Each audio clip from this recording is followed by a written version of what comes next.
Hai everyone, welcome to La Baik Bongcah. Drama ini menceritakan seorang hakim bernama Kang Yohan yang dimainkan sama On Ji Sung. Dia adalah hakim ketua pengadilan yang punya julukan Hakim Iblis. Dia memakai topeng hukum dan menghukum orang yang korupsi dan haus kekuasaan melalui variety show di ruang sidang. Dia membuat aura misteri di sekitar dirinya dengan wajah tampan elegan. Jadi siapapun bakal bertanya-tanya apa yang sebenarnya ada di dalam pikirannya. Ada lagi nih hakim pemula bernama Kim Gaon yang dimainkan sama Park Jin Young GOT7. BTW kayaknya Jin Young jarang main drama lagi ya. Dia adalah hakim pemula yang bersinar. Dia kehilangan orang tuanya waktu masih kecil dan menghabiskan masa kecil yang sangat sulit.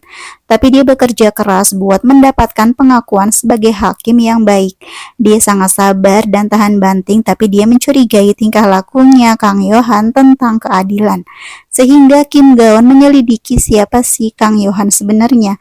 Dia memasang alat penyadap suara di kantornya Yohan, tapi dirinya kepergok oleh Yohan pada malam harinya.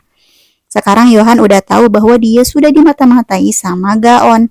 Waktu mereka lagi berdiskusi, Gaon mendengar suara aneh dari balik tembok dan dengan cepat dia meraih tubuh Yohan karena ternyata mendadak terjadi sebuah ledakan bom besar.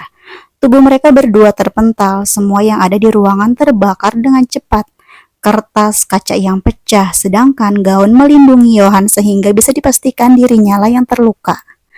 Yohan berjalan pelan keluar dari kobaran api sambil memapah Gaon yang sudah hampir kehilangan kesadaran. Dia sendiri gak menyangka bahwa ada orang yang memasang bom di kantornya dan makin gak menyangka kalau Gaon menyelamatkan hidupnya. Sesudah ledakan terjadi, Kang Yohan membawa Kim Gaon yang terluka ke rumahnya buat memulihkan diri.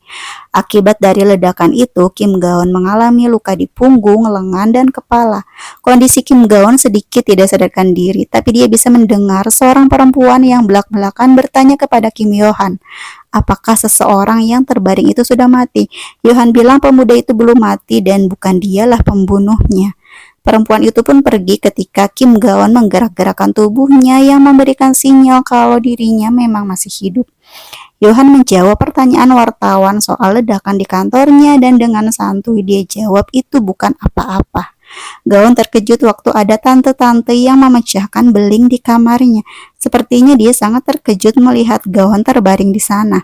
Gaon bertanya siapa sih tante itu dan si tante kelihatan gugup sambil membersihkan pecahan beling. Kemudian dia pun minta maaf.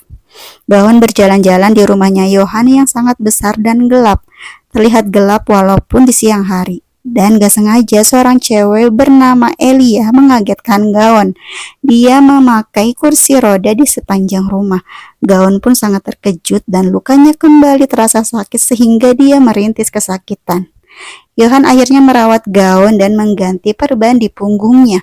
Awalnya Gaon grogi kenapa Yohan harus melakukan itu. Yohan bilang dia pikir dia mau melakukan hal ini.